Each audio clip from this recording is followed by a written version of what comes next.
All right, let's jump right in. Today, we're unpacking a massive antitrust case that gets to the very heart of how our digital world actually works. We're breaking down the US versus Google lawsuit, and it all revolves around one simple but unbelievably powerful concept: the default setting. I mean, really think about it for a second. You get a brand new phone, you open up the browser for the first time, and boom, there's Google. It just feels automatic, doesn't it? Almost like it's the only option. But it turns out that little pre-selected setting is at the absolute center of one of the biggest legal showdowns in tech history. And this image, well, it gets right to the core of the whole debate.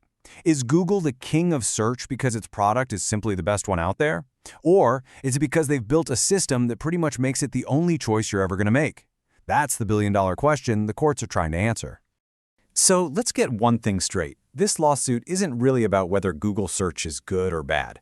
The government's entire case is focused on how Google got to be the default choice for basically everyone. They're arguing it has less to do with you picking the best product and a whole lot more to do with a very deliberate, very expensive business strategy. The whole thing officially kicked off back in 2020. That's when the U.S. Department of Justice, you'll hear them called the DOJ, dropped this bombshell lawsuit.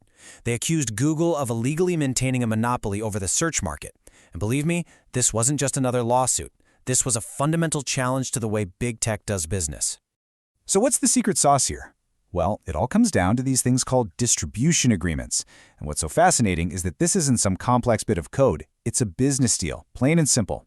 Google pays billions of dollars to companies like Apple, Samsung, and your mobile carrier to make sure its search engine is the first one you see. Okay, so as you can probably guess, the government and Google see these deals in completely different ways. I mean, they couldn't be on more opposite sides, and their arguments are what this whole case is built on.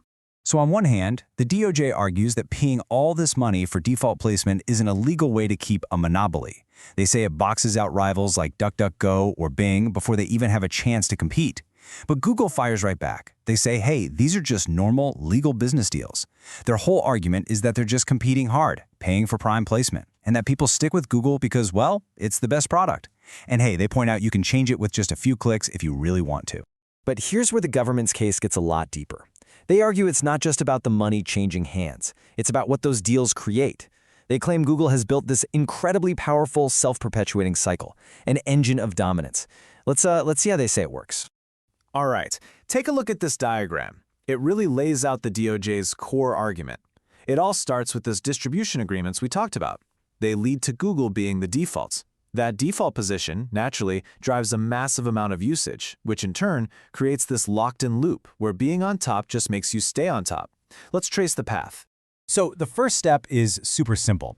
If you're the default, you will automatically get way more users. More users means more searches. And every single one of those searches, every typo, every question, is a piece of data. That data becomes the raw fuel that makes the entire engine run better. And the scale we're talking about here is just mind-boggling. You know how it is. Most of us just stick with the default settings on our devices. So this usage channel, as the lawyers call it, funnels an absolute torrent of search data straight to Google. Way more data than any rival could ever dream of getting. And here's where that loop slams shut.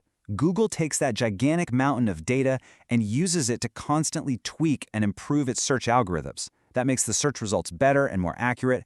And of course, better results mean you and I are even less likely to ever bother switching away from Google, which reinforces their top spot, and the whole cycle starts all over again. It just feeds itself.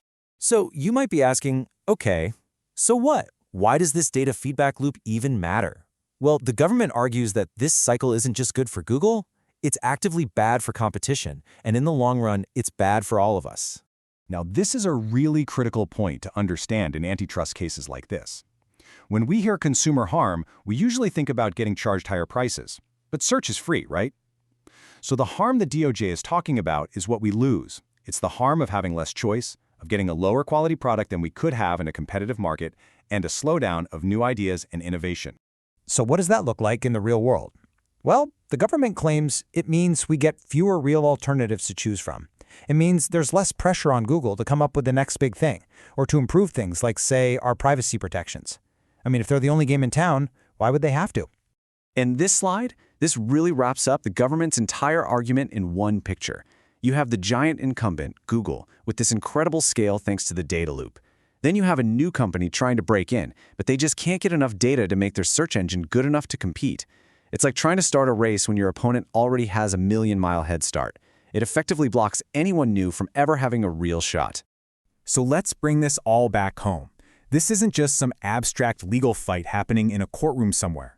The decision in this case could actually change our day-to-day online experience for years to come. And this quote just nails the central problem perfectly. Yeah, that data feedback loop might give us a slightly better search result today.